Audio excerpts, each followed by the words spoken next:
Pagpapatawad mula sa puso.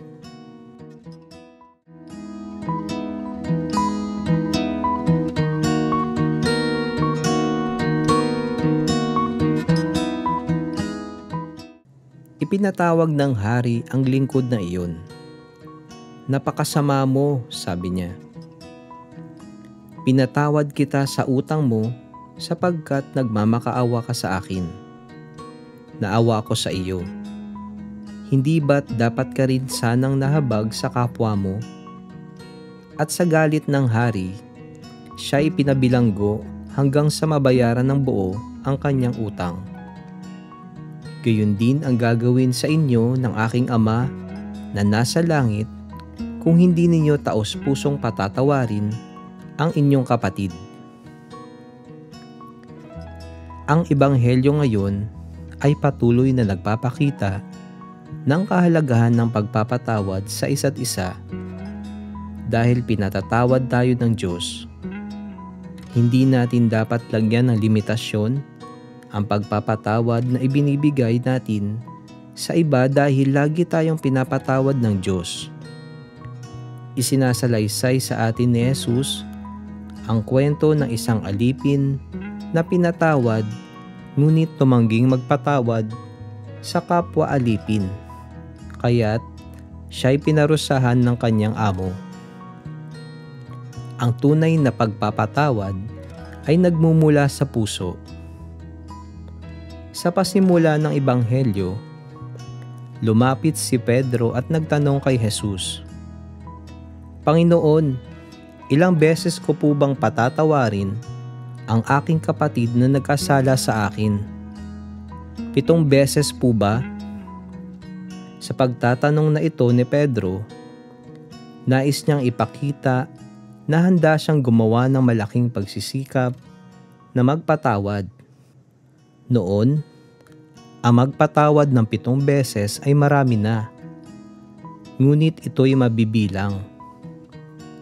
Kaya nga itinuro ni Jesus ang tunay na pagpapatawad ay dapat na isang permanenteng saloobin ng puso. Dapat magmumula sa puso.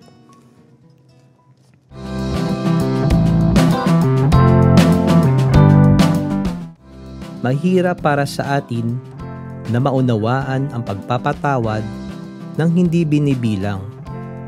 Karaniwan sa atin ay sapat na ang makapagbigay ng 1 o 2 pagkakataon sa taong nagkasala, sapagkat sa isip natin ay baka abusuhin na tayo kapag patuloy nating pinapatawad at inuunawa ang nagkasala.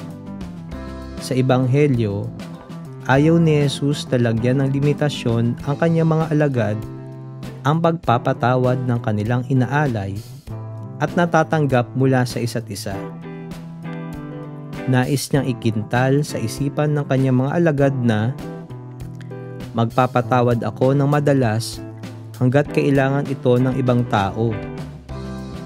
At ginagawa ko ito mula sa aking puso." Ang pagpapatawad ay nangangahulugan ng pagbibigay ng pagkakataon sa iba na magsimulang muli sa kanilang buhay. Ipinaliwanag sa Katesismo ng Iglesia Katolika ang kahulugan ng ating sinasambit sa pagdarasal ng Ama namin. "Patawarin mo kami sa aming mga sala tulad ng pagpapatawad namin sa mga nagkakasala sa amin." Ang tulad ay madalas na ginagamit ni Jesus sa kanyang pangangaral.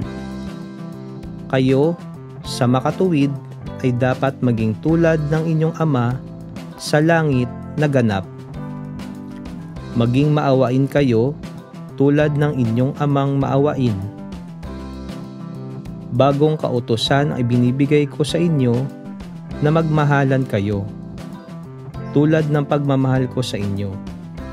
Magmahalan kayo sa isa't isa, hindi maaaring makatalima sa utos ng Panginoon sa pamamagitan ng pagsunod sa maka-Diyos na huwaran sa labas. Kailangan ng isang pakikibahagi na nagbubuhat sa ating puso, sa kabanalan at awa at pagmamahal ng ating Panginoon. tanging sa pamamagitan lamang ng Espiritu na nanahan sa atin, magiging atin ang kaisipan ni Kristo Jesus. Dito lamang iiral ang pagkakaisang dulot ng pagpapatawad at makikita ang ating sarili na nagpapatawad sa isa't isa tulad ng pagpapatawad ng Diyos sa atin sa pamamagitan ni Kristo.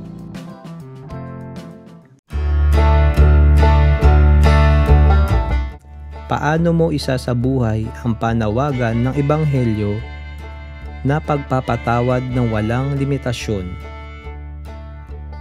Una, lagi kong aalalahanin na ako man ay may mga pagkakamali o pagkakasalang nagagawa sa buhay, ngunit patuloy na minamahal at pinapatawad ng Diyos.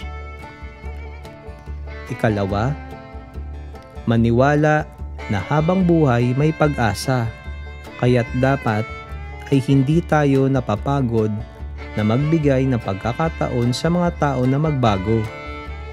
At ang ikatlo, magbigay ng panahon na makinig at unawain ang pinagdaraanan ng kapwa upang mas maunawaan natin ang kanilang mga pinagdaraanan.